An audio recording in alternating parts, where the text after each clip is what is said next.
खुलुमबाय गोदान भिडिअ नोंथांमोन बयखौबो बरायबाय बे भिडिअआ रमान स्क्रिप्ट मुभमेन्टनि पार्ट 2 भिडिअ जुदि नोंथाङा बेनि पार्ट 1 खौ नुवाखैब्ला भिडिअनि डिस्क्रिप्शनाव लिंक होना दोनदों थांनानै नायहैनो हागोन आरो गोजौआव आई बाटोनाव थुनानैबो नायहैनो हागोन थ' बिदिब्ला पार्ट 2 भिडिअखौ जों स्टार्ट खालामनोसै लेट्स बिगिन आसाम सरकारनि गनायथि लायालासेनो बिथराइ बिजाब पाब्लिश खालामनायाव आसाम सरकारा गोख्रोङै ओंखारबोयो आरो जाय बड' मिडियाम प्राइमारि स्कुलाव गथ'फोरनि थाखाय रमान स्क्रिप्टजों फोरोंनाय जादों बेयावनि फोरोंगिरिफोरनि मोननांगौ सालारिखौ स्टप खालामना होयो गोख्रोङै बेखौबो फोसावो कि जाय फरायसालियाव रमान हांखोजों फोरोंनाय जादों बेफोर फरायसालिया 1974 नि जुन दाननिफ्रायनो बन्द खालामनांगौ आरो बन्दबो खालामना होनाय जायो जायनि जाउनाव बर'फोरा जांख्रिखांनो गोनां जायो BSS आफादनि दैदेननायाव गासै बर'फोरा आसाम सरकारनि हेंथा गसंख्रांनो हमो आरो जाय फोरोंगिरिफोरनो सालारि होआखै बिसोरनि सालारि होनांगौनि थाखाय दाबि दैखाङो बेबादिनो आसाम सरकार आरो बर'फोरनि गेजेराव गेदेर आन्दालन एबा मुभमेन्ट जानो हमनायसै बे जांख्रिखांनायाव BSS आफादजों लोगोसे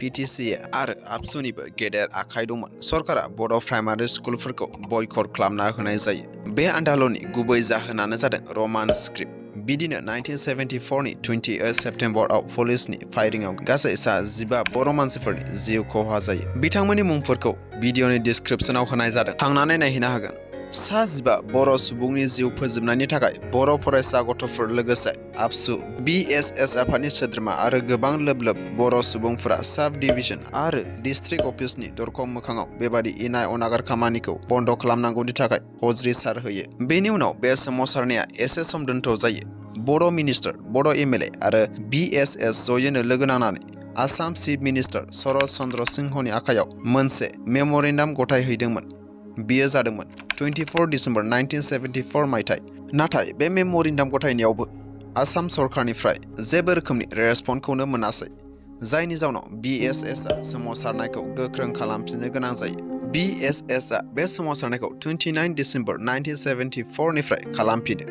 बे सोमावसारनाया बड' स्क्रिप्ट मुभमेन्टनि बयनिख्रुइबो गोसोआव लाथावना सोमावसारनाय बे सोमावसारनायाव रोजा बर'फोरा बाहागो लादोंमोन साब डिभिजनेल आरो डिस्ट्रिक्ट हेड अफिसनि दरखं मोखाङाव बिसोरो जोबोरैनो हज्रिसारो गवालपारा डिस्ट्रिक्टआव 18-19 नभेम्बराव पुलिसनि फायरिंआव 6 बर' सुबुंनि जिउ गोमायो आरो 2 CRPF बुथार जायो उदालगुरियाव पुलिसनि फायरिंआव आरोबाव सासे बर' सुबुंनि जिउ गोमाबावो आरो 25 नभेम्बराव 600 निबो बारा बर' भलेन्टियार्सफोरा एरेस्ट खालामजायो गोबां बर'फोरखौ पुलिसफोरा लाठी चार्जबो होदोंमोन सरकारनि बुंनाया बेनो कि डिस्ट्रिक्ट हेड अफिसनि दरखं मोखाङाव गोबां बर' भलेन्टियार्सफोरा हाथियार लानानै हज्रिसारफैदों बेनि थाखायनो BSS नि प्रेसिडेन्टआ प्रेस मिटआव बुंथिना होयो 18 नभेम्बराव सिडली साब डिपुटि हेड अफिसाव हज्रिसारनाय हाबाफारिया जोबोर गोजोनैसो जाना थांदों बेयाव बर' भलेन्टियार्सफोरा पस्टारनि अनगा जेबो रोखोमनि हाथियार लांनाय जायाखै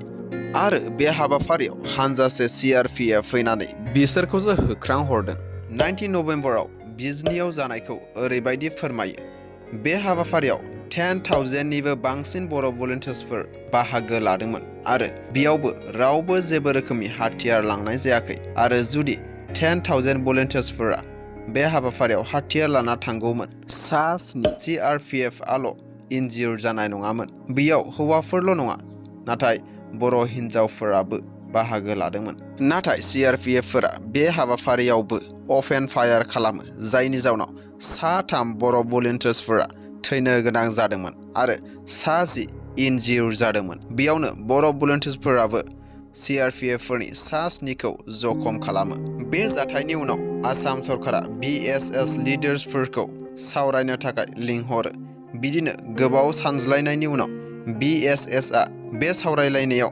माबा मोनसे गिदिर मिजिं खालामो आरो खावलायनाय बादिनो बे सावरायनायखौ गनायना लायो बेबादिनो हरेन्द्र नाथ तालुकदार आरो 10 सभानि मेम्बार्सफोरजों 28 नभेम्बर 1974 मायथाइयाव आसाम सरकारनि गेजेराव सावरायज्लायनाया जायो नाथाय बे सावरायलायनायावबो सरकारा BSS नि डिमान्ड बादि होनो राजि जाबावाखै मानोना रमान हांखोआ इंराजि आखराव लिरजानाय इंराजि आखरा ब्रिटिश सोरखारनिफ्राय फैनाय आरो बिसोरनि मोनसे बुजिनाया जादों बर'फोरनो रमान हांखो होयोब्ला गावसोरनि आसामिसखौ बाहायनाय नङा बेखायनो बिसोर रमान हांखोखौ anti Assamese anti Indian attitudes आरो ख्रिस्टियान मिशनारिफोरनि होननानै बर'फोरनि डिमान्डखौ होनो थाखाय राजि जायाखै मानोना ब्रिटिशफोरा गासै इन्डियानखौनो गोब्राब सासन खालामना थांदोंमोन। फाइनाली 1975 मायथाइयाव इन्दिरा गान्धी भारत सालायनाय समाव शरत चन्द्र सिंहनि दैदेननायाव BSSनि दैदेनगिरिफोरखौ निउ दिल्लीसिम लाना थाङो।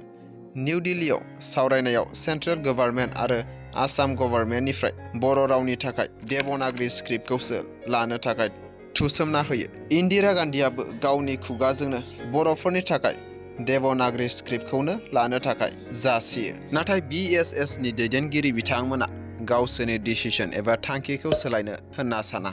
नाथाय भारत सरकार आरो आसाम सरकाराबो होनो थाखाय राजि जाया। राहा गैथारैनि 9 एप्रिल 1975 मायथाइयाव BSSनि सानै रिप्रेजेन्टेटिभ मेम्बार्स रामदास बसुमतारी आरो थानेश्वर बर' बिथांमोना देवनागरी हांखोखौनो गनायनायनि भारत प्राइम मिनिस्टारनो गांसे प्रप'जाल होयो।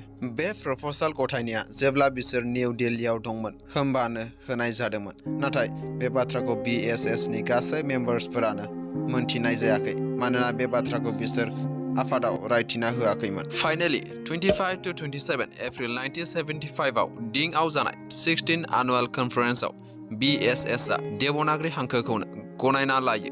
गनायना लादोंब्लाबो गोबाङानो मोजां मोनाखैमोन। आबसु PTCA आरो बर' हारिनि गोबां सुबुङानो मानोना बियो जेनना लानायनि आखु दिन्थिनाय जादों होनना गोबाङानो बुंनो हमो। जोबथारनायाव बेबादिनो बर'नि रमान स्क्रिप्ट मुभमेन्टआ जोबनानै थाङो नाथाय हास्थायनाय लुगैनाय बादि मोनफुङाखिसै। बे सोमावसारनायाव बर' हारिनिबो मुलाम्फा जायासै आरो भारत आसाम सरकारनिबो मुलाम्फा जायासै। बर'नि बेल'नो मुलाम्फाया बर'हा गावनि असे हांखो मोनबाय नाथाय सोमावसारनाय बादि फिथाइ थायासै। जायनि थाखाय रामदास बसुमतारी आरो थानेश्वर बर' बिथांमोना बर' हारिजों दाय होजायो। मानोना बिथांमोननिबो गोरोन्थि जाबोदों। बिसोर रायजोनो आरो दैदेनगिरि बिथांमोननि सिगाङाव रायथिथारनांगौमोन। फरायसा बिथांमोनाबो बुंनो हमदों। आबसुनि दैदेनगिरि बिथांमोनाबो बुंनो हमदों। देवनागरी हांखोआ टटेलि डिफरेन्ट। बेखौ सोलोंनायाव गोबां टाइम लागोन। बेनि सोलाय जों आसामिसखौ लानायानो गाहाम जागौमोन। सोमावसारनायनि जेबो ओंथि थायासै। गोबां बाथ्रा ओंखारो। बेबादि बुंज्लायनाय फिसा फिसि जेंना बर'जों बर' ओंखारज्लायबाय थानो हमो। बे हांखोनि जेंनायानो 1987 मायथाइयाव उपेन्द्रनाथ बिथांनि समाव आरोबाव बर'जों बर'नि गेजेरावनो ओंखारफिनो। 1993 मायथाइ बर'नि गिबि गोरोबथा BAC बे गोरोबथायाव रमान स्क्रिप्ट इमप्लिमेन्टेसन खालामफिननायनि खाबु फैदोंमोन नाथाय गावजों गाव बर'फोरा थिग गैया जायो। सोरबा बुङो रमान हांखो आरो सोरबा बुङो देवनागरी हांखोआनो थाथोंसै। बेबादिनो रमान स्क्रिप्ट मुभमेन्टआ बर'फोरनिफ्राय गोमालाङो। बेनि सोलाय देवनागरी हांखो मोनो जायखौ जों दिनै लिरगासिनो दं। आरोबाव फिन मार्च दानाव 2000 मायथाइयाव 39 सेसन BSSनि कनफारेन्सनि गेजेरजों रोखायै देवनागरी हांखोखौनो एक्सेप्ट खालामबाय होनना फाइनाल बुंसारना होयो। नाथाय बे बाथ्राखौ बर'नि हाथियार हमग्रा NDFB आफादा गनायना लाबावाखैमोन। जायनि जाउनाव 19 आगस्ट 2000 मायथाइयाव BSSनि आफादगिरि बिनेश्वर ब्रह्मआ NDFB आफादनि सोद्रोमाफोरनि गुलि जानो गोनां जायो। बेबादिनो रमान स्क्रिप्टनि थाखाय बर' हारियाव गिदिर मुभमेन्ट एबा आन्दोलन सोलिदोंमोन। बेयाव बर'फोरा आबुङै जाफुंसार जानो हायाखिसै। बे सोमावसारनायनि फेलें जानायनि गुदियानो जादों लेक अफ लिडारशिप। अके लोगोफोर, भिडिअखौ मोजां मोनोब्ला अन्नानै लाइक खालामदो आरो चेनेलाव गोदानब्ला अन्नानै साबस्क्राइब खालामना लाब्लानो जाबाय। Okay for now, thank you, bye bye and take care.